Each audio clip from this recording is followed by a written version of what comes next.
So I everyone, my name is Lokesh. स्वागत है आपका माई स्कूल पर। अगेन अपन लेके आए हैं भैया वही सीरीज जो एनसीईआरटी, जेई के और नीट के तीनों क्वेश्चन अपन कराते हैं हर चैप्टर के बाद में। ठीक है, अपने 3 चैप्टर खत्म हो चुके हैं। तीनों चैप्टर का सीक्वेंस आपको पता होगा। बहुत बेस्ट तरीके से अपन करवा रहे हैं चीज़ों को। ठीक है, और मैक्सिमम यार देखो, एक बात ध्यान रखो कि जो भी बच्चा कोचिंग में पढ़ रहा होगा ना, वो बच्चा समझ रहा होगा कि जो मैं चीज़ें दे रहा हूँ ना आप लोगों को, कितनी क्वालिटी की चीज़ है। ठीक है, ये हर कहीं मिलती नहीं है ना, आपको यूट्यूब पे तो मिलेगी नहीं। आप देख लेना कहीं से भी, किसी भी सर के देख लेना। नाम है ना, मैं नाम किसी का नहीं लूंगा, लेकिन आप कहीं भी जाके देख लीजिए, जो चीज़ मैं दे रहा हूँ कहीं नहीं मिल पाएगा।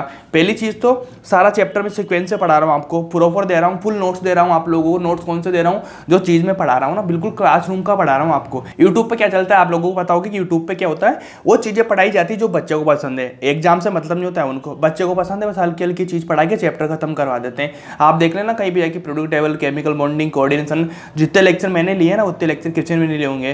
और आप एनसीईआरटी मिला लेना, एनसीईआरटी का पूरा मैं करवाता हूँ। एनसीईआरटी एक लाइन आपको मिलेगी। उसके बाद जो क्लासरूम, कोटा क्लासरूम में जो कोर्स चलता है ना, सेम वो पढ़ा रहा हूँ मैं आप लोगों को। कहीं से कहीं कमी नहीं होगी। यूट्यूब वाला नहीं पढ़ा रहा हूँ, यूट्यूब पे फ्री पढ़ा रहा हूँ। उसका मतलब इतना है कि भाई मैं अभी नया हूँ, तुम लोगों को दे रहा हूँ सब चीज़ें, मेरा बना रहा हूँ ना चीज़ को यार। तो आपको उन चीज़ को समझना होगा कि जो मैं दे रहा हूँ ना, वो आपको कहीं नहीं मिलेगा। साथ में रही क्वेश्चन प्रैक्टिस की बात, इतना क्वेश्चन प्रैक्टिस कोई कराता हुआ दिखाइए आपको? जो भैया चैप्टर करवा रहा है, चैप्टर में करवा रहा है 50-60 क्वेश्चन, उसके बाद आपको जेई के क्वेश्चन करा रहा है, नीट के पीवाईक्यू करा रहा है, साथ में एनसीईआरटी करा रहा है, एनसीईआरटी एग्जाम्पलर करा रहा है। 3-3, 4-4 चीज़ें भैया कोई भी नहीं करवाता है ना। तो इस चीज़ की कदर करो और वैल्यू करो, चीज़ों को समझो।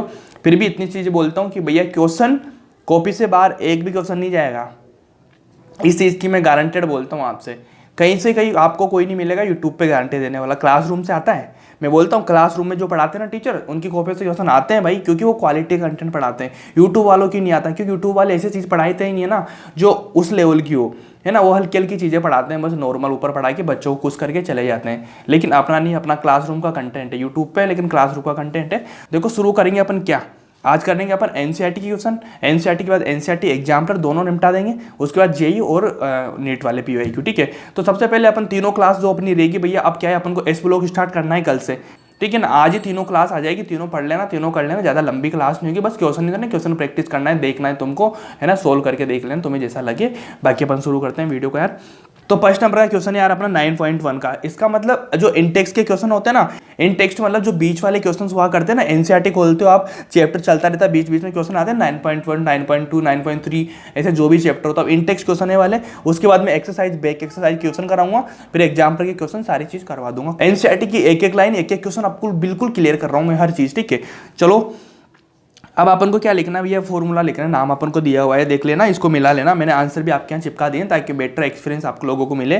तो उसी बेस में शुरू कर रहे हैं। देखो क्या कि right the formula for the following coordination compound. ठीक है, इतना करना है आप लोगों को। तो इसमें क्या लिखा हुआ है देखो, tetra amine di aqua cobalt chloride, है ना। तो अपन को क्या करना है, देखो ये वाला फॉर्मूला ये वाला है कि टेट्रा एमीन हो गया, ठीक है, टेट्रा एमीन हो गया, उसके बाद डाई एक्वा हो गया, डाई एक्वा के बाद क्या कोबाल्ट हो गया, और Cl3 आ गया, नहीं ये वाला देखो क्लोराइड। ठीक है ना, कोबाल्ट थर्ड आ रहा है, मतलब कोबाल्ट की क्या ऑक्सीडेशन स्टेट क्या थर्ड आ रही है। थर्ड किस फेज में आ रही है, क्या इन दोनों की तो कुछ हो नहीं रही। ठीक है, लेकिन यहाँ पे कितनी Cl-3 हो जाएगा ना, तो यहाँ -3 तो यहाँ +3 चला जाएगा। ऑक्सीडेशन स्टेट इसकी देख के मैंने यहाँ पे सारा लगाया आप लोगों को। ठीक है ना, इस तरह से करेंगे। अब इसका देखेंगे, potassium tetra cyano nickelate second, मतलब निकल के ऑक्सीडेशन स्टेट कितनी, सेकंड। ठीक है, देखो K2 आ गया, यहाँ पे क्या लिखा, पोटेशियम लिख गया। उसके बाद टेट्रा साइनो, मतलब साइना कितने 4 बार आ गया, ये वाला कर दिया। साइनो का सारा कुछ निकाल दिया। अब देखो यहाँ से CN4-2 निकलेंगे, यहाँ से +2 हो जाएगा, और +2 यहाँ का आ जाएगा। सारी चीज़ आपको जो मैंने बताई है ना, ये देखो निकलेट सेकंड आ जाएगा, क्योंकि CN के -4 हो गया, -4 इधर +2 आ रहा है, तो -4 +2 करेंगे तो अपन +2 बचेगा इसका निकलेट का सेकंड। ऑक्सीडेशन स्टेट निकालना मैंने सब कुछ तो बता दिया ना, इस तरह से करेंगे वाला फॉर्मूला बनेगा। थर्ड नंबर का देखेंगे, देखो क्या बोल रहा है, ट्राइस, मतलब देखो इसके ट्राई आ रहा होगा पहले। ठीक है ना, जहाँ पे ट्राई पहले से आ जाता है वहाँ पे ट्राई नहीं लगाया जाता, वहाँ पे क्या लगाया जाता है, ट्राइस लगाया जाता है ना। तो देखो tris ethene 1,2 di amine chromium third chloride. ठीक है ना, ये लिखा हुआ है। तो देखो थर्ड वाले में ये CrEn3, तो देखो EN3 आ रहा है यहाँ पे। ठीक है, इधर Cl3 आ रहा है। ठीक है, ये वाला फॉर्मूला लगा देंगे, कोई दिक्कत। अगला वाला देखो, ammonium bromide chloride di nitro N platinate second, मतलब प्लेटिनेट आ रहा है, मतलब 8 लग रहा है, मतलब क्या हो रहा होगा, तो अपना कॉम्प्लेक्स क्या नेगेटिव आ रहा होगा। सिंपल समझो इस चीज़ को, देखो PT NH3 4 BrC NO2 minus ये वाला लिख दिया अपन ने 4th नंबर। अब 5th नंबर का देख लो, ये वाला देखो, ये उसका फॉर्मूला ये वाला हो जाएगा, सिंपल चीज़ है ना। देखो आयरन एक्सासाइन और फेरेट आ रहा है, तो देखो आयरन हो गया, एक्सासाइन हो गया, फेरेट आ गया, इसका ऑक्सीडेशन स्टार्ट निकाल लेंगे अपन। सारा चीज़ मैंने बताई दी आप लोगों को, करा के एक एक चीज़। क्या इसमें कोई दिक्कत है आप लोगों को? बिल्कुल लिखना आता है, सिंपल चीज़ है, ठीक है। अगला करेंगे अपन कौन सा, क्वेश्चन नंबर 2 करेंगे, ठीक है। 9.2 मान लो, ठीक है। Right the IUPAC name of the following coordination compound, ठीक है। इनका क्या लिखना है, आपको नाम लिखना है। पहले यहाँ पे आपको नाम दिया हुआ था, फॉर्मूला लिखना था, अब यहाँ पे क्या फॉर्मूला आ गया, यहाँ पे नाम लिखना है। दोनों चीज़ आपको करना आनी चाहिए। बैलेंस कैसे लिखा जाता है, सारी चीज़ मैंने आपको लिखना सिखाई थी कि नहीं सिखाई थी, मेरे को बताओ। लिखाई थी मैंने, है ना। तो लिखो, देखो CONH3 Cl3 आ रहा है, मतलब कोबाल्ट आ रहा है। अब इसकी सबसे पहले ऑक्सीडेशन स्टेट निकालेंगे अपन। तो ऑक्सीडेशन स्टेट निकालेंगे तो भैया ऑक्सीडेशन स्टेट कितनी आ जाएगी, मैं लिखाता हूँ, 1 मिनट रुको। कि देखो NH3 का कुछ आएगा नहीं, ठीक है। यहाँ पे Cl3 माइनस हो गया तो यहाँ पे +3 चला जाएगा, ठीक है। इसका +3 चला जाएगा, देखो +3 जाएगा तो यहाँ पे लिखो, देखो क्या लिखा है उसने, NH3 कितना है 6, मतलब एक्सा एमाइन कोबाल्ट, ठीक है ना। कोबाल्ट +3 हो गया, ठीक है, 3 आ गया यहाँ पे। ये देखो पीछे क्लोराइड का, क्लोराइड लिखा है ना, मैं आ गया, ठीक है। अब ऐसा जो बार वाले होते हैं ना, बार वाले, उसका नंबर नहीं लिखा जाता, मैंने बताया था नंबर नहीं लिखा जाता। तो ये बार वाला है ना, उसका नंबर नहीं लिखा जाता, तो ऐसा मत लिख देना 3 क्लोराइड, ठीक है। तो देखो यहाँ पे क्लोराइड लिखेंगे, सिंपल सा ये वाली चीज होगी। अब अगला देखो कोबाल्ट NH3 5Cl2 हो गया, ठीक है। अब यहाँ पे वापस से वही निकालेंगे, इसकी ऑक्सीडेशन स्टेट निकालेंगे तो कितनी आ जाएगी। क्या देखो Cl2 का माइनस आ रहा है, एक माइनस यहाँ पे आ रहा है, इसका कुछ होगा ही नहीं। तो देखो 2 और 1 कितना हो गया, -3 इधर, यहाँ तो +3 हो जाएगा, यहाँ भी +3 हो जाएगा। ये लो 3rd नंबर का ये है, देखो पेंटा एमाइन, देखो एमाइन कितना आ रहा है 5, ठीक है। लिगेंड का नाम पहले लिखा जाता है ना अपन को, देखो तो यहाँ पे पेंटा एमाइन आ गया, यहाँ पे क्लोराइडो हो गया, ये देखो Cl आ रहा है अंदर, तो क्लोराइड आ गया, कोबाल्ट 3rd आ जाएगा, क्लोराइड पीछे आ जाएगा। फिर वापस देखो K3 एफिशिएंसीस आ गया ना, तो इसका क्या लिखेंगे, पोटेशियम एक्सासाइनोफेरेट 3rd हो जाएगा, ये वाला फॉर्मूला हो जाएगा। अब देखो 4th नंबर का देखेंगे, पोटेशियम आ गया, Ap आ गया, C2O4 3 आ गया, C2O4 3 मतलब ऑक्सीलेटो आ रहा है इसका, ठीक है। अब देखो इसका लिखेंगे कैसे, कि पोटेशियम का बार का बार है, पोटेशियम लिख दिया अपन ने, उसके बाद ट्राई, ये 3 ऑक्सीलेटो आ रहा है ना, ट्राई ऑक्सीलेटो पेरेट 3rd आ गया, इसके ऑक्सीडेशन स्टेट निकालेंगे, सारी निकल जाएगी, कोई दिक्कत नहीं। 5th नंबर का लिखेंगे K2PdCl4 है ना, तो उसका देखो पोटेशियम टेट्रा क्लोराइडो, यहाँ पे देखो क्लोरीन कितना है 4 है ना, और ये पहले डेट का कितना होगा है, यहाँ पे देखो ये कौन सा है, एनाइन है ना, एनाइन है तो 8 लग जाएगा पीछे, तो देखो 8 लगा दिया, सेकंड लिख दिया इसका लिखो यार PtNH3 2Cl NH2CH3Cl। अब इसका बताओ मेरे को, क्या इसमें अपन सबसे पहले लिगेंड का नंबर देखेंगे क्या। ये देखो लिगेंड कितना NH3 मतलब एमाइन आ गया, एमाइन डाईएमाइन आ गया। उसके बाद देखो Cl आ रहा है, NH2CH3 इतना आ रहा है, तो इसको कैसे लिखेंगे भैया। सबसे पहले मैंने क्या लिखा, डाई अमाइन आ गया, उसके बाद क्लोराइडो आ गया, मेथिल का वाला ना, मेथिल एमीन का वाला।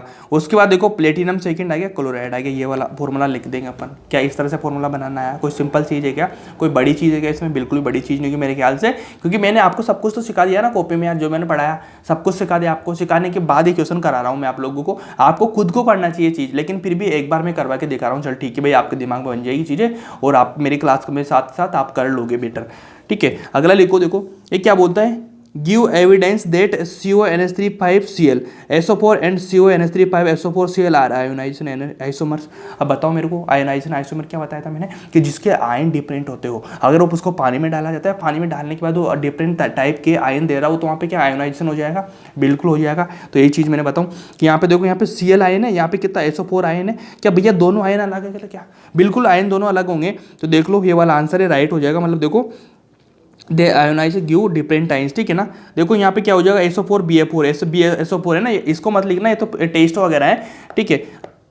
अगर आप लिखना चाहोगे ना, अच्छी चीज़ है, मैंने दोनों चीज़ तो मैंने कॉपी में लिखा दी ना, टेस्ट करना सिखाया था मैंने आप लोगों को कि भैया यहाँ पे कौन सा देगा, देखो SO4 दे दिया, BA के साथ अपन रिएक्शन करवाएंगे तो BaSO4 बन जाएगा, इसको व्हाइट PPT बोलते हैं, ठीक है ना। और यहाँ पे देख लीजिए, अगर इसको कराएंगे अपन Ag के साथ में, ठीक है, Ag के साथ में, तो भैया AgSO4 नहीं बनता, AgCl बनता है, याद होगा ना आपको। तो अंदर वाला तो आयन देगा ही नहीं, तो बाहर वाला ये वाला नहीं बनेगा। अगर इसकी बात करेंगे अपन इस वाले की, तो यहाँ पे देखो Ba के साथ Cl, BaCl नहीं बनेगा, BaSO4 बन गया ना ऊपर, तो ये नो रिएक्शन हो जाएगी। यहाँ पे AgCl बाहर आ रहा है, मतलब Cl आयन रहा है, तो AgCl बन जाएगा व्हाइट PPT के हिसाब से ना। तो ये वाली रिएक्शन हो जाएगी, कौन सी नहीं होगी कौन सी होगी, इस चीज को गारंटेड करना। ये अच्छी चीज यार, नीट 2023 के लिए भी इंपॉर्टेंट हो सकती है ये चीज, है ना। करवा लेंगे अपन चीजों को आराम से, कोई दिक्कत वाली बात नहीं है। चलो अगला देखेंगे अपन कौन सा 9.5। अब इसमें क्या बोल रहा है कि ये UBT के फॉर्म में निकालना है आपको, UBT आपको निकालना आती है। उसके बाद आपको निकालना है कि भैया डायमैग्नेटिक होगा या पैरामैग्नेटिक होगा। अब डाया पैरा में क्या समझते हो आप, पैरामैग्नेटिक मतलब वहाँ पे जो अनपेड इलेक्ट्रॉन आना चाहिए, डाया का मतलब अनपेड इलेक्ट्रॉन नहीं आना चाहिए, सारे पेयर बने हुए होना चाहिए, तो वहाँ पे क्या हो जाएगा, डाया हो जाएगा। अगर अनपेड इलेक्ट्रॉन आपको मिलता है, यूबीटी सीएफटी आप जानते हैं, यूबीटी कैसे करते हैं, वो इलेक्ट्रॉन को भरते हैं, जहाँ पे स्ट्रॉन्ग लिगेंड जाता है वहाँ पे पेयरिंग कर लेते हैं, जहाँ पे वीक लिगेंड आता है वहाँ पेयरिंग नहीं करता है। सिंपल सा वही चीज़ देखो, सबसे पहले अपन इसका देखेंगे देन इसका देखेंगे, ठीक है। देखो NiCN4 की बात करेंगे तो Ni यहाँ कितना हो जाएगा, Ni हो जाएगा यहाँ पे +2 हो जाएगा। देखो कि -2 आ रहा है, CN का -4 हो गया, -2 -4 करने के बाद कितना +2 बचेगा, Na +2 आ जाएगा। यहाँ से बात करेंगे, यहाँ से भी वही सेम हो जाएगी, Na +2 हो जाएगा। क्या इसमें कोई दिक्कत है क्या आप लोगों को? मेरे ख्याल से तो आप लोगों को बिल्कुल भी दिक्कत नहीं होगी, ठीक है। दोनों का Na +2 आ रहा है। अब निकल का नंबर कितना होता है, आप बोलेंगे फेकोनी, मतलब 26 27 28 28 आ रहा है। 28 में से 2 निकल जाएंगे तो कितना बचेगा भाई, 28 तो इधर और ऑर्गन से स्टार्ट करते हैं तो 10 हो गया, मतलब है ना 10 और 2 निकल जाएंगे तो कितना बचेगा, D8 में, मतलब दोनों का क्या जाएगा, 3D8 आ जाएगा। अब इनको बनने का कारण बता दो आप, भरेंगे कैसे भैया, इसमें यहाँ पे देख लो, मैं बताता हूँ। D8 हो गया ना, D8 में देखो सबसे पहले ध्यान रखो, यहाँ पे स्ट्रॉन्ग लिगेंड है, यहाँ पे क्या वीक लिगेंड है, तो स्ट्रॉन्ग लिगेंड में क्या पेयरिंग कर लेगा, कि यहाँ पे 8 ऐसे जाएंगे सिंपल। तो अब मेरे को इतना बताइए कि भैया यहाँ पे जाएगा तो जाने के बाद यहाँ पे CN स्ट्रॉन्ग लिगेंड है तो ये पेयरिंग कर लेगा क्या, ये बिल्कुल पेयरिंग कर लेगा। पेयरिंग करने के बाद भैया कि ये देखो यहाँ से ये पेयरिंग किया, पेयरिंग करने के बाद ये वाला खाली बचेगा, तो खाली बचने के बाद भैया यहाँ पे देखो 4 CN आ रहा है इसका। अगर 4 CN आ रहा है तो भैया इसका जो अपन डायवर्डाइजेशन निकालेंगे या तो होगा sp3 या होगा DsP2, ठीक है। जब D का एक ऑर्बिटल खाली बचा हुआ है, मतलब पेयरिंग कर लिया है, तो यहाँ पे कितना बन जाएगा, DsP2 बन जाएगा। DsP2 बनने के बाद तो भैया यहाँ पे क्या अनपेड इलेक्ट्रॉन बचे क्या, बिल्कुल भी अनपेड इलेक्ट्रॉन नहीं बचे, तो मतलब ये क्या हो जाएगा, डायमैग्नेटिक हो जाएगा, ठीक है ना, DsP2 हाइब्रिडाइजेशन के साथ में। अब बात करेंगे NiCl4-2 की, तो इसमें क्या हो जाएगा, वही 8 का 8, तो 8 का 8 ऐसे बढ़ने में आ जाएंगे। क्या इसमें पेयरिंग करेंगे या बिल्कुल नहीं पेयरिंग करेंगे, पेयरिंग नहीं करेंगे तो भैया इसके पास क्या है, 2 इलेक्ट्रॉन क्या बचे हुए, अनपेड बचे हुए हैं, मतलब ये क्या हो जाएगा, पैरामैग्नेटिक हो जाएगा। और इसकी बात करें कहीं की हाइब्रिडाइजेशन की, तो इसमें तो D तो कंप्लीट है सही, और S और P बचे खाली, तो भैया sp3 हो जाएगा, मतलब ये तो sp3 हो गया, ये क्या हो गया, DsP2 हो गया है। सिंपल सी बात है, इसको ध्यान रखो, डाया हो गया, ये पेरा हो गया। इस तरह से निकालने की कोई आसान चीज़ है क्या, बिल्कुल आसान चाहिए। डाया पैरा मैग्नेटिक मैंने निकालना बताया, यूबीटी बताई, CFT बताई, सब कुछ तो बताया मैंने। और एक चीज़ मैंने बताई थी कि जहाँ पे CN 4 तक आया ना भैया, तो 4 वाली CN पे क्या करेंगे अपन, वीबीटी निकाल लेंगे। जब CN नंबर 6 आ जाए ना, वहाँ पे CFT लगाएंगे अपन, सिंपल सा है ना। अगला करो 9.6 की बात करेंगे।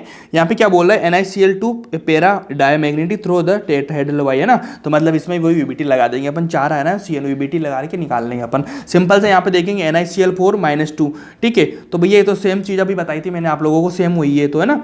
यहाँ तो Na+2 आ जाएगा, तो इसको निकालेंगे तो ये क्या आ रहा है भैया, मेटल कार्बोनिल आ रहा है, मेटल कार्बोनिल आ रहा है, मतलब यहाँ पे भैया इसकी तो 0 हो जाएगी, तो Na यहाँ पे कितना हो जाएगा, Na की यहाँ पे 0 हो जाएगा, ठीक है ना, ऑक्सीडेशन स्टेट नहीं आएगी, 0 रहेगा। तो मतलब भैया फेंको नहीं, मतलब 28 आ रहा है, 28 तो 8 तो इधर से 2 उधर से, मतलब इसके तो 10 ही इलेक्ट्रॉन आ रहे हैं, 3D8 सॉरी 3D10 है ना, 3D10 हो गया ना, 10 2, और यहाँ तो हो जाएगा 3D8। सिंपल बताओ मेरे को, अब मेरे को बताओ कि यहाँ पे Cl है, बिल्कुल Cl है यहाँ पे, तो Cl रहेगा भैया, तो Cl में तो कितने 8 इलेक्ट्रॉन है, 8 इलेक्ट्रॉन भरेंगे यहाँ पे, देखो 8 इलेक्ट्रॉन भर रहा हूँ मैं, सिंपल बताओ मेरे को, ये मैंने भरा। अब भरने के बाद इतना बताओ कि भैया यहाँ पे 8 इलेक्ट्रॉन है, Cl है, क्या पेयर करेंगे, बिल्कुल पेयर नहीं करेंगे, तो पेयर नहीं करेंगे तो 2 इलेक्ट्रॉन क्या बचेंगे, अनपेड इलेक्ट्रॉन बचेंगे। अनपेड इलेक्ट्रॉन बचेंगे तो यहाँ पे कितना हो जाएगा, इसका हो जाएगा sp3 हो जाएगा, और अनपेड इलेक्ट्रॉन कितने 2, तो ये क्या हो जाएगा, पेरा हो जाएगा। सिंपल से बताओ, इसमें कहीं लिख रहा होगा, ये देखो ये पैरामैग्नेटिक है, और हाइब्रिडाइजेशन भी देख लेना कहीं भी यहाँ पे ना, कोई दिक्कत वाली बात नहीं है। बाकी इसका देखो आप निकोफोर का देखो, निकोफोर में 10 इलेक्ट्रॉन से, तो 10 इस तरह से बढ़ने में आ जाएंगे पूरी, ठीक है, 10 इस तरह से बढ़ने में आ जाएंगे भैया। बताओ मेरे को, क्या कोई दिक्कत है क्या इसमें? अब इतना मेरे को बताइए कि यहाँ पे निकोफोर है, निकोफोर में भैया एक चीज़ आपको ध्यान होगा कि निकोफोर में जब आपको ऐसा मेटल कार्बोनिल मिलता है तो जो S के इलेक्ट्रॉन होते हैं ना, वो D में चले जाते हैं, S के इलेक्ट्रॉन D में चले जाते हैं, ठीक है। तो S के इलेक्ट्रॉन अगर D में चले जाएंगे तो ये वाले इलेक्ट्रॉन जो S में पड़े हुए हैं ना, यहाँ पे चले जाएंगे। यहाँ पे चले जाने के बाद भैया इसका जो आपको हाइब्रिडाइजेशन मिलेगा वो कितना मिलेगा, sp3 मिलेगा, और यहाँ पे कोई अनपेड इलेक्ट्रॉन से क्या बिल्कुल भी नहीं है, 0 मिलेंगे, मतलब ये कितना हो जाएगा, डायमैग्नेटिक हो जाएगा, ये पैरामैग्नेटिक हो जाएगा, sp3 हाइब्रिडाइजेशन ये वाला रहा। चलो कोई दिक्कत है क्या इसमें? कोई दिक्कत नहीं होगी मेरे ख्याल से, तो इतना सब कुछ हो ही गया ना, बिल्कुल ईजी है तो यार। अगर 9.7 की बात करें तो इसमें क्या पूछेगा, देखो अपन को कंपाउंड दिया हुआ है ApH2O6+3 is strongly paramagnetic where Ap(CN6-3) is weakly paramagnetic, मतलब दोनों पैरामैग्नेटिक, मतलब यहाँ पे अनपेड इलेक्ट्रॉन तो होंगे दोनों के पास में, ठीक है ना। तो लेकिन जो स्ट्रॉन्ग होगा मतलब उसके पास अनपेड इलेक्ट्रॉन ज़्यादा होंगे, जो वीकली है मतलब अनपेड इलेक्ट्रॉन कम होंगे, बस ये निकाल लेंगे सिंपल, जिसमें काम हो जाएगा। देखो FeH2O6 आ रहा है, H2O का कुछ होगा क्या, मतलब जीरो ऑक्सीडेशन स्टेट वगैरह जीरो है, न्यूट्रल रहेगा, ठीक है। तो यहाँ पे 3 आ रहा है तो Ap+3, मतलब Ap का कितना हो जाएगा भैया, यहाँ पे Ap का हो जाएगा, Ap का भी कितना +3 हो जाएगा, और यहाँ पे कितना हो जाएगा, Ap का हो जाएगा +3, ठीक है।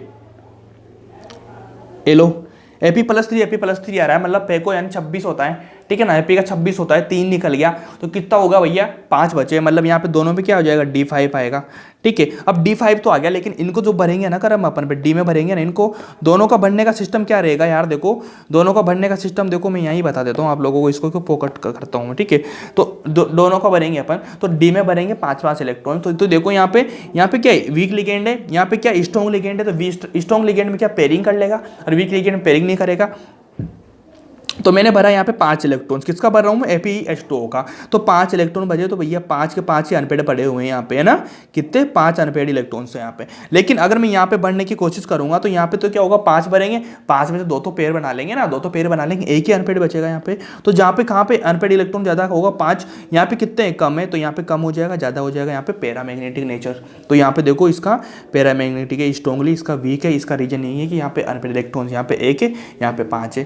क्या ईजी है क्या चीज़, बिल्कुल ईजी है। अब आप ऐसे मत निकालना कि सारी चीज़ें जाने क्या निकालते रहते हैं, तो चलो कोई नहीं। अब अगला वाला करेंगे यार, ये वाला क्वेश्चन करेंगे। तो इसमें क्या पूछ रहा है, देखो इनर ऑर्बिटल और आउटर ऑर्बिटल की बात हो रही है। तो इनर का मतलब क्या होता है, जो अंदर के ऑर्बिटल खाली होते हैं डी में, आउटर यानी डी के ऑर्बिटल कंप्लीट फुल होते हैं, उसके बाद डी पीछे आता है और डी आगे आता है, तो इनर ऑर्बिटल और आउटर ऑर्बिटल आप जानते हो। सिंपल सा निकालेंगे, देखो यहाँ पे कोबाल्ट दिया हुआ है, यहाँ पे निकल दिया हुआ है, ठीक है। अब दोनों का ऑक्सीडेशन स्टेट निकालेंगे, तो कोबाल्ट का कितना हो जाएगा, देखो +3 रहा है, तो यहाँ पे कोबाल्ट +3 हो जाएगा, तो +3 आ गया। अब देखो निकल का -+2 दे रखा है, तो यहाँ इधर आ जाएगा, तो +2 हो जाएगा। देखो अब यहाँ पे देखो फेको नहीं चलता है, लेकिन कोबाल्ट का कितना आएगा 27 और निकल का इतना 28 आएगा। तो 27 में से 3 निकल जाएंगे, तो कितना बचेगा भाई, 24 बचेगा। 2 इलेक्ट्रॉन 18 19 18 के बाद आता है ना ऑर्गन के बाद में 19 20 का, तो 2 और 4 कितने हो गए, 26 हो गए, मतलब 6 इलेक्ट्रॉन डी में पड़े हुए हैं। डी में कितने पड़े हुए हैं, 6 पड़े हुए हैं, ठीक है।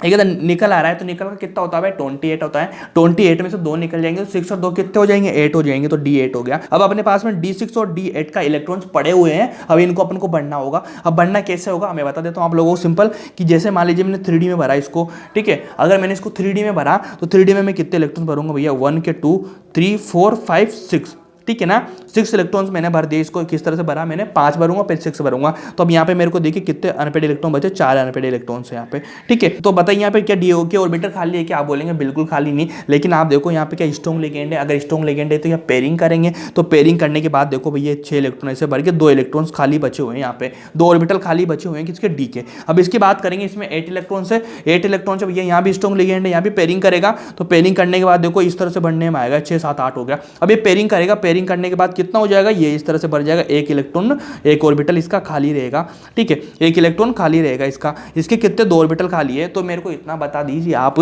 कि इस चीज के बारे में, इसका कितना आ जाएगा, DsP3 आ जाएगा, मतलब डी आगे आ गया, तो कितना हो जाएगा, इनर हो जाएगा। और यहाँ पे देखो 1 तो खाली है, लेकिन इस चीज को मैं बताऊं कि अगर मैं इसी चीज को CFT से करना चाहूंगा, किससे, CFT से मैं करना चाहूंगा, तो आप मेरे को बताएंगे कैसे क्या चीज़ें चलती रहती है। अलग अलग आएगा ना, 6 नीचे आएंगे 2 ऊपर जाएंगे, इस तरह से चलती है ना 8 की चीज़ें, ठीक है। तो वहाँ पे भी क्या पेयरिंग करेगा, एक ऑर्बिटल क्या होएगा, खाली रहेगा। तो भैया 1 ऑर्बिटल खाली रहेगा, तो इसमें मेरे को बताओ कि मैं यहाँ पे ऐसे करूँगा क्या, DS और P3, DsP3 है ना, DsP3 ऐसा करूंगा क्या मैं, यहाँ पे देखो DsP3D, ऐसा कभी सुना है क्या, आपने नहीं सुना है ना। तो भैया यहाँ पे क्या, इसका क्या ये नहीं रहेगा, और यहाँ पे कितना आ जाएगा, sp3d2 ही आ जाएगा, क्योंकि यहाँ पे 6 हैं, ठीक है। D2sp3 या फिर sp3d2 सुना होगा, कहीं और तो सुना नहीं होगा ना 6 का, तो ये वाला नहीं होगा, तो ये वाला ही होगा ना। ये देखो आउटर ऑर्बिटल कॉम्प्लेक्स, सिंपल समझना चीज़ों को, दिमाग मत लगाना, इनके पीछे बहुत सारे लॉजिक है, बहुत सारी बड़ी थ्योरी है। अगर मैं चाहूँगा ना तुम्हें समझाना, तो उसमें तो 1 दिन लग जाएगा तुम लोगों को, है ना। मैं बड़ी बड़ी किताबों में पढ़ी हुई चीज़ें मैंने ना, अच्छे से पढ़ता हूँ चीज़ों को, उसके बाद तो मैं बता रहा हूँ। चलो 9.1 लेंगे कि predict the number of unpaired electron in the square planar. Square planar की बात हो रही है, मतलब यहाँ पे हाइब्रिडाइजेशन कितना होगा, या तो sp3 होगा, मतलब टेट्रा हो गया, और sp3 नहीं होगा तो यहाँ पे क्या हो जाएगा, DsP2 स्क्वायर प्लेनर में, ये होता है ना स्क्वायर प्लेनर में। एक इसमें होता है टेट्रा में, ठीक है। तो 4 आ रहे तो दोनों ही तो हो सकते हैं, 2 के अलावा तो कोई तीसरा होगा नहीं इनका, तो 2 ही होंगे, तो भैया 2 होंगे या 3 होंगे, ठीक है ना। तो इन दोनों में से भैया आपकी बात लिखा हुआ है कि स्क्वायर लेने की बात हो रही है, मतलब ये वाला हाइब्रिडाइजेशन आपका, मतलब ये वाला हाइब्रिडाइजेशन आपका होगा। सिंपल बताइए मेरे को, सबसे पहले यहाँ पे कितना आ रहा है भाई, -2 आ रहा है, यहाँ पे कितना आ रहा है -2, PTCN4 आ गया, तो यहाँ पे PT का कितना हो जाएगा, देखो +2 हो जाएगा, देखो PT का +2 हो जाएगा, CN के -4 हो गया ना, -4 और -2 मतलब ऐसे 2 करेंगे तो 2 आ जाएगा, +2 हो जाएगा, ठीक है। अब PT का कितना आता है, निकल के नीचे आता है, निकल PD PT आता है, तो निकल का कितना होता है 28 होता है, ठीक है ना, 28 होता है, तो PT का कितना होगा 28 होगा। इसमें से 2 निकल चुके के बाद कितना बचेगा 26 बचेगा, तो 6 नंबर तो 6 इलेक्ट्रॉन्स इधर से आ गए और ऑर्गन के बाद में 2 इधर से आ गए, तो कितना होगा भैया यहाँ पे D में कितने रहेंगे 8 इलेक्ट्रॉन्स रहेंगे। अपन को क्या निकालना है, अनपेड इलेक्ट्रॉन निकालना है, तो सिंपल सा D8 आ गया, तो D8 में कैसे भरेंगे वापिस से, ये भर गया अपन को 5 भर गया, उसके बाद 6 7 8 बचेंगे, 2 अनपेड इलेक्ट्रॉन्स बचेंगे, ठीक है, 2 अनपेड इलेक्ट्रॉन बचेंगे अपने पास में। तो अब मेरे को इतना बताओ, यहाँ पे CN का स्ट्रॉन्ग लिगेंड है, आप बोलेंगे बिल्कुल हाँ स्ट्रॉन्ग लिगेंड है। अगर स्ट्रॉन्ग लिगेंड है तो क्या ये पेयरिंग करेंगे दोनों, अगर ये पेयरिंग करेंगे तो इलेक्ट्रॉन यहाँ पे चला जाएगा, यहाँ पे चले जाने के बाद भैया कोई ये वाला खाली बचेगा कि यहाँ पे कोई अनपेड इलेक्ट्रॉन बचेंगे क्या, बिल्कुल ही नहीं बचेंगे। इस तरह से हो जाएगा ना, इस तरह से हो जाएगा, ये लो 1 2 3 4 5 6 7 8, तो ये खाली बचेगा। खाली बचने के बाद क्या यहाँ पे कोई अनपेड इलेक्ट्रॉन बचेगा क्या, आप बोलेंगे बिल्कुल भी नहीं बचेगा। यहाँ पे लिखा होगा देखो स्ट्रॉन्ग लिगेंड सारा, there are no unpaired electrons, ये देखो, ठीक है ना, ये वाली चीज़ हो जाएगी। कर दिया अपन ने सब कुछ, तो मैंने समझा दिया आप लोगों को, कॉपी में एक एक चीज़ समझा रखी है ना मैंने, बस यहाँ पे क्या थोड़ी फॉर्म बदल के आपको दे देते हैं कैसे कैसे। अगर आपने कंसेप्ट समझा, चीज़ें सीखी है ना, तो आपको वैसा क्वेश्चन हो सब कुछ लगा देंगे। चलो अगला करो, 9.10 करो। तो इसमें क्या पूछ रहा है भैया, इसमें पूछ रहा है कि एक्वा मैग्नीज सेकेंड है ना, contain 5 unpaired electrons while the hexacyano contain only 1 unpaired electrons explain using CFT, ठीक है ना, CFT की बात हो रही है भैया यहाँ पे, ठीक है। अब CFT की बात हो रही तो देखो ये वाले 2 कंपाउंड आपको दिए हुए हैं, दोनों कंपाउंड दिए, पहले इस कंपाउंड की बात करेंगे देन इस कंपाउंड की बात करेंगे। तो सिंपल सा मेरे को बताइए MnH2O6 + 2 आ रहा है, ठीक है, तो यहाँ पे Mn कितना हो जाएगा, यहाँ पे Mn हो जाएगा कितना +2 हो जाएगा, ठीक है। यहाँ की मेरे को बताओ यहाँ पे कितना हो जाएगा, Mn +2 हो जाएगा, क्योंकि 6 और 4 हो गया ना -2, यहाँ पे देखो 6 और 2, और यहाँ पे कितना हो जाएगा, देखो H2 आ रहा है तो ऐसे मत कर देना, 6 और 2 कितना हो गया 4 हो जाएगा भैया, H2 आ रहा है मतलब न्यूट्रल हो गया ना, इसमें कोई चार्ज नहीं होता ना, तो यहाँ पे इसको मत देखो 6 को, केवल +2 कंपाउंड के बाद आ रहा है ना, तो यहाँ पे देखो यहाँ पे +2 आ जाएगा। सिंपल बात है, यहाँ पे +2 आ गया, यहाँ पे कितना होगा +2 आ रहा है, क्योंकि यहाँ पे CN है, CN का तो 1 होता है ना, 1 CN का कितना -1, तो 6 CN का -6 -4 उधर जाएंगे तो +2 हो जाएगा। सारी चीज़ ये वाली जाएगी, यहाँ पे लिखा हुआ है देखो ये चीज़, ठीक है। तो भैया Mn +2 आ गया, तो मैग्नीज का कितना होता 25 होता, 2 निकल चुके, कितना बचा D5 बचा, D5 बचा, ठीक है। यहाँ पे मैग्नीज का कितना वापस सेम वही बचेगा, देखो D5 बचे, तो आपको D5 इलेक्ट्रॉन्स को बढ़ना है। तो भैया D में तो कितने होते हैं, 5 ही तो होते हैं ना, सिंपल ये देखो 5 ही तो इलेक्ट्रॉन्स होते हैं ना, तो भर देंगे 1 2 3 4 5 ये भर दिया। लेकिन अब यहाँ पे कौन सा पेयरिंग करेगा, कौन सा पेयरिंग नहीं करेगा, इतना निकालना है कि यहाँ पे वीक लिगेंड है पेयरिंग नहीं करेगा, कि यहाँ पे स्ट्रॉन्ग लिगेंड है पेयरिंग करेगा। तो सिंपल सा बताओ, यहाँ तो 5 ही कितने बच जाएंगे भैया, पेयरिंग नहीं करेगा तो 5 ही अनपेड इलेक्ट्रॉन आ जाएंगे। कहीं यहाँ पे लिखा होगा देखो, ये देखो एज 5 अनपेड इलेक्ट्रॉन्स, और यहाँ पे कितना Mn +2 है, मतलब 5 इलेक्ट्रॉन्स आ रहे हैं, स्ट्रॉन्ग लिगेंड है तो 5 और स्ट्रॉन्ग लिगेंड है। तो भैया अब यहाँ पे एक चीज़ ध्यान समझना कि अपन यहाँ पे क्या कर रहे हैं, CFT कर रहे हैं, क्योंकि यहाँ पे तो मैंने UBT CFT से आपसे हम निकाल लेंगे, लेकिन अगर मैं CFT की बात करूंगा ना तो CFT में क्या हो जाएगा, यहाँ पे 2 आ जाएंगे, 1 2 3 ही नीचे चला जाएगा, ऐसे चलता है ना वीक लिगेंड में। तो स्ट्रॉन्ग लिगेंड में क्या होता है, नीचे बढ़ने में आता है, देखो इस तरह से करेंगे ना अपन, लो समझाने की बात है कैसे समझो। अब यहाँ पे 5 है तो सबसे कैसे भरेंगे 1 2 3, ठीक है ना, उसके बाद 4 5 नीचे आता है ना 6 तक, तो यहाँ पे अनपेड इलेक्ट्रॉन कितने बचेंगे, 1 ही बचेंगे। देखो कहाँ लिख रहा है अनपेड इलेक्ट्रॉन, ये वाला हो गया, यहाँ पे डी के खाली हो गए, है ना। अब आप बताओ कि जो T2G और EG कक्षक है ना, T2G EG ऑर्बिटल जो है ना, अगर मैं लिखना चाहूंगा तो यहाँ पे कितना आएगा, T2G में नीचे 3 आएंगे, EG में चले जाएंगे 2, ये वाली 1 2, यहाँ पे देखो T2G में 5 आएंगे, देखो ये 5 इलेक्ट्रॉन यहाँ T2G में आएंगे, EG का खाली पड़ा हुआ है ना, ये देखो EG में 0, सिंपल चीज़ है। इस तरह से आपको समझाई, मैंने पहले भी समझा चुका मैं, तो अब तो दोबारा समझा रहा हूँ, आपका पूरा रिवाइज करा रहा हूँ अच्छे से, ठीक है ना। सारे क्वेश्चन कराऊंगा ना NCERT के, उसके बाद नीट के, उसके बाद JEE के, लगभग कंप्लीट हो जाएगा आपका। इतनी प्रैक्टिस किसी ने नहीं करवाई होगी आपकी जितने मैं करवा रहा हूँ, खुद भी नहीं करते होंगे आप, लगभग एक चैप्टर से 200 से 250 क्वेश्चन करवा रहा हूँ। इतनी प्रैक्टिस अगर आपकी होती है ना खुद से भी, तो बहुत बेस्ट हो जाएगा। जो मैं करा रहा हूँ उसको आप कर लोगे ना, उससे बाहर कुछ भी करने की जरूरत नहीं है, मोर देन सफिशिएंट है। मेरे को एक्सपीरियंस है इन चीज़ों का, कैसे क्या होता है, ज़्यादा क्वेश्चन करने की जरूरत नहीं होती है, इतना आप क्वेश्चन कर रहे हो, क्वेश्चन कैसे करेंगे आप लोग, टाइम मिलेगा तभी तो करेंगे ना, चीज़ें आएगी तभी तो करेंगे ना। अगर चीज़ें आ रही हैं तो आप कम क्वेश्चन करेंगे तब भी काम चल जाएगा। और एक क्वेश्चन ऐसे क्वालिटी के क्वेश्चन है, यहाँ से एक क्वेश्चन कर रहे हैं आप, देखो इस लेवल का क्वेश्चन करा रहा हूँ कंपेरिजन करा के, तो आपका दिमाग तो ऐसे ही विकास हो जाएगा, चीज़ों का खुल जाएगा दिमाग तो यार। अब देखो क्वेश्चन नंबर 5, अब देखो ये वाले क्वेश्चन तो अपने किसके होंगे, इंटेक्स के क्वेश्चन होंगे। अब आ रही है अपनी एक्सरसाइज के क्वेश्चन, है ना। अब क्वेश्चन नंबर 5 इसलिए आ रहा है कि जो सब्जेक्टिव क्वेश्चन होते हैं ना एक्सरसाइज में, देखो सब्जेक्टिव क्वेश्चन होते हैं उनको थोड़ी करेंगे अपन, जो ऑब्जेक्टिव टाइप से होते हैं ना, कुछ आप जो एक्सप्लेनेशन करनी होती है, अच्छे क्वेश्चन होते हैं उनको करवाता हूं मैं। तो इसमें क्या निकालना है आपको, ऑक्सीडेशन स्टेट निकालनी है। आप तो ऑक्सीडेशन स्टेट तो आप सिंपल रेडॉक्स में समझ चुके होंगे, वहां पे नहीं समझोगे तो मैंने बताया रखी आपको। सबसे पहले आप देखो कोबाल्ट के निकालेंगे तो इसका लगा देंगे, इसका H2 का कितना 0 होता है, CN का -1 होता है, इस तरह से आप निकालेंगे तो इसका कितना हो जाएगा +3 आ जाएगा। और देखो इसका कितना आ जाएगा, इसका आ जाएगा +3 आ जाएगा, है ना। इसका देखो PTCl4 का निकालेंगे अपन तो इसका कितना आ जाएगा +2 हो जाएगा, है ना। +2 कैसे हो जाएगा, देखो ना Cl है ना, Cl के कितने होते हैं -4 होते हैं, तो -4 तो इधर से कर देंगे अपन तो -2 हो जाएगा, मतलब -2 4 मतलब +2 हो जाएगा। ये देखो यहाँ पे देख लो K3 3 इधर आता है, 6 इधर, इसके 6 में से 3 घटाएंगे +3 आ जाएगा। यहाँ पे देखो क्रोमीन का X लगा देंगे, इसका न्यूट्रल होता है, यहाँ पे -3 आता है, यहाँ का -3 तो इधर का लगाएंगे कोबाल्ट का, तो कितना हो जाएगा +3 हो जाएगा। ये लो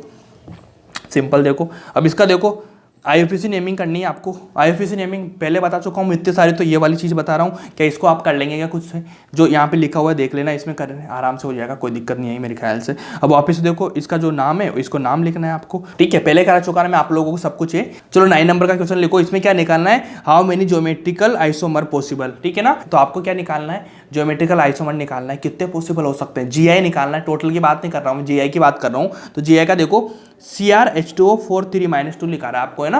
तो इसका क्या बन रहा है भैया, Ma क्या बन रहा है, Ma6 बन रहा है। चले Ma6 का कुछ होता है क्या, आप बोलेंगे बिल्कुल नहीं बन रहा। ये देखो बाइडेंटेंट है, ठीक है, तो 2 और 3 का 2 से करेंगे तो कितना 6 हो जाएगा, इसका बनता ही नहीं है तो इसका 0 हो जाएगा सिंपल।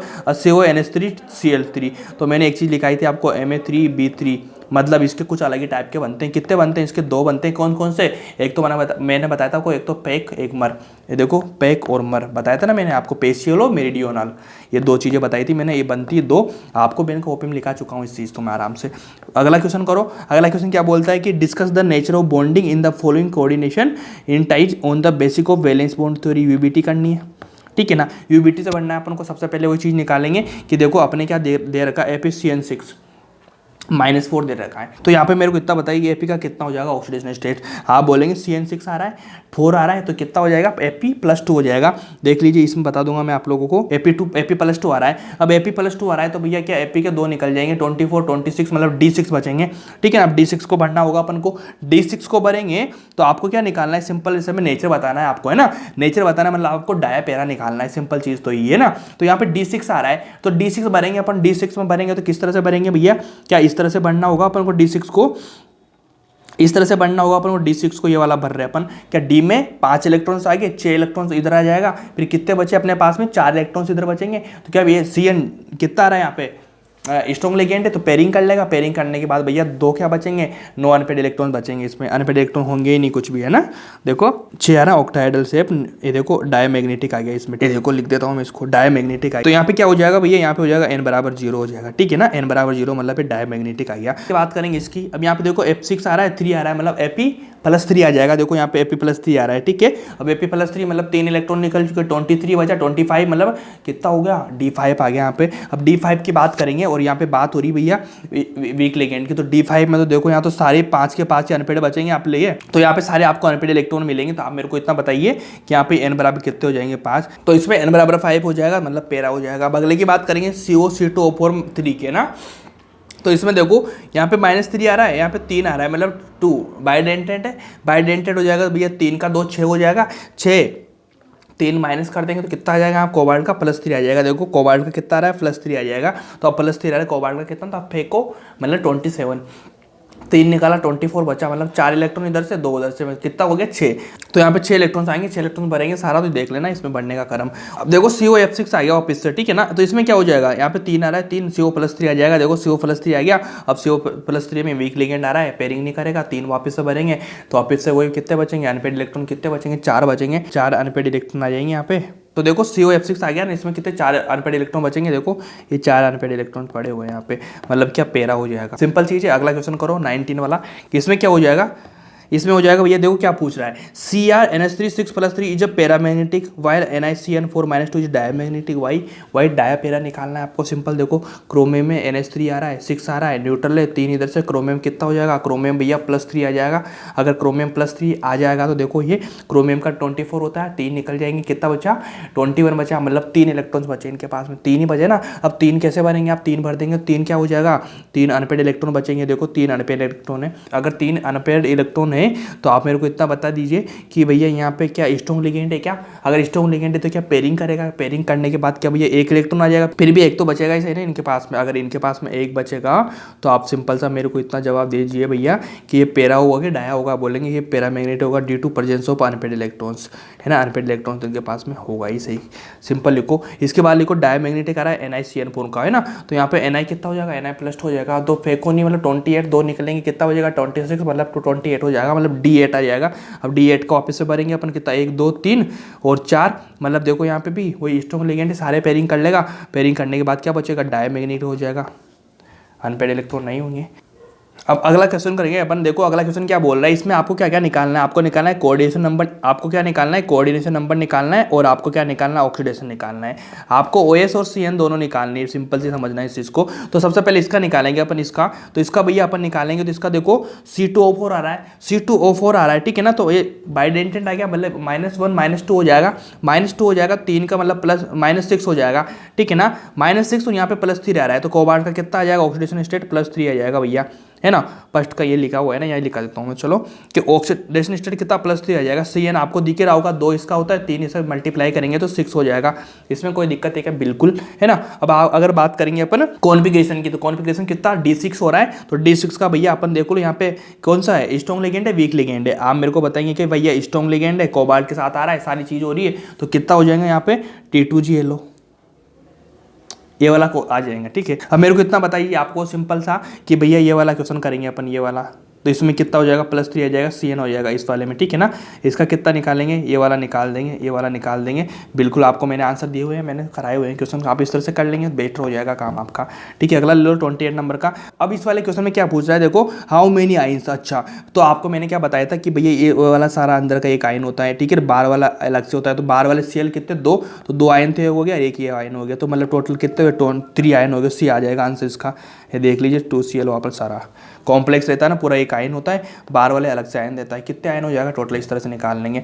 ये अलग अलग क्वेश्चन करो। अगला क्वेश्चन क्या बोल रहा है कि हाईएस्ट मैग्नेटिक मोमेंट, है ना, हाईएस्ट मैग्नेटिक मोमेंट पूछ रहा है, तो मतलब आपको क्या अनपेड इलेक्ट्रॉन जिसके मैक्सिमम, उसका क्या हो जाएगा, देख लो मैग्नेटिक मोमेंट भी उसका मैक्सिमम हो जाएगा। तो यहाँ पे निकालेंगे अपन, सिंपल देखो CrH2O4 है, Cr का कितना हो जाएगा भैया +Cr+3 हो जाएगा, Cr मतलब 24, एक निकल जाएगा 23, मतलब यहाँ पे अनपेड इलेक्ट्रॉन कितने आ रहे हैं, 3 आ गए यहाँ पे, तो ठीक है ना, 3 अनपेड इलेक्ट्रॉन्स आ गया। ApH2O6 की बात करेंगे तो Ap में क्या Ap+2 आ जाएगा, Ap+2, तो Ap+2 तो भैया 2 निकल जाएंगे, 4 बचेंगे, ठीक है ना, 4 से 2 6 हो जाएगा। D6 भरेंगे तो कितना हो जाएगा, 4 अनपेड इलेक्ट्रॉन आ जाएंगे, 4, है ना। Zn की बात करेंगे तो Zn तो 0 आ जाएगा, कुछ आएगा ही नहीं, ठीक है। तो यहाँ पे देख लीजिए सबसे पहले भैया बी आंसर हो जाएगा। देखो क्रोमियम में कितने 3 आए, इसके जाएंगे, डी में कुछ आएगा ही नहीं, Ap में 4 unpaired electron, it is highest magnetic moment, ठीक है। अगला क्वेश्चन करेंगे अपन कौन सा 31 का, ठीक है। इसमें क्या पूछ रहे हैं, स्टेबल कॉम्प्लेक्स की बात करें तो अपन को क्या स्ट्रॉन्ग लिगेंड निकालना है, स्ट्रॉन्ग लिगेंड निकाल देंगे तो ही भैया स्ट्रेंथ हो जाएगी उसकी। तो स्ट्रॉन्ग लिगेंड कौन सा हो जाएगा इनमें सब में, बताओ मेरे को कौन सा हो जाएगा, इतना बताओ। C2O4 हो जाएगा, ये बाइडेंटेंट लिगेंड है, मोस्ट स्टेबल हो जाएगा, ये लो। इसके बाद ये वाला निकालो, ये तो वीक लिगेंड आ रहे हैं सारे, तो ये वाला हो जाएगा। कोई दिक्कत है क्या इसमें, बिल्कुल भी दिक्कत नहीं मेरे ख्याल से। तो अगर दिक्कत नहीं तो इतना बताओ कि, तो अगला क्वेश्चन बोलो कि what will be the correct order of the wavelength of absorption in the visible region. अब इसका मैंने क्या बताया था, जिसका क्या होता है भैया डेल्टा वो मैक्सिमम होता है, वो कम हो जाता है, तो अपन को वीक लिगेंड देखना है, जितना वीक लिगेंड होगा उसका मैक्सिमम होगा। तो यहाँ पे वीक लिगेंड सबसे मैक्सिमम बताइए ए वाला, उसके बाद कौन सा हो जाएगा ये वाला, उसके बाद ये वाला, इस तरह से चलेगा। देखो H2NH3 ये वाला फॉर्मूला अपन ने सारा कॉपी में किया हुआ है ना एकदम इजी वे में, ये वाला कर लो यार, कोई दिक्कत वाली बात नहीं है। चलो इतना करेंगे तो आपका जो NCERT का जो कंप्लीट है वो कंप्लीट हो चुका है भैया, NCERT आपकी कंप्लीट हो चुकी है। इसके बाद अपन करेंगे नेट की और JEE की PI की, ठीक है। इसको अच्छे से देखना, NCERT के सारे क्वेश्चन आपके कवर हो जाएंगे, इनको क्वेश्चन खुद को लगा के देखना, कोई दिक्कत आती है तो मेरे से पूछना, ठीक है। तो मिलते हैं नेक्स्ट वीडियो में, थैंक यू सो मच।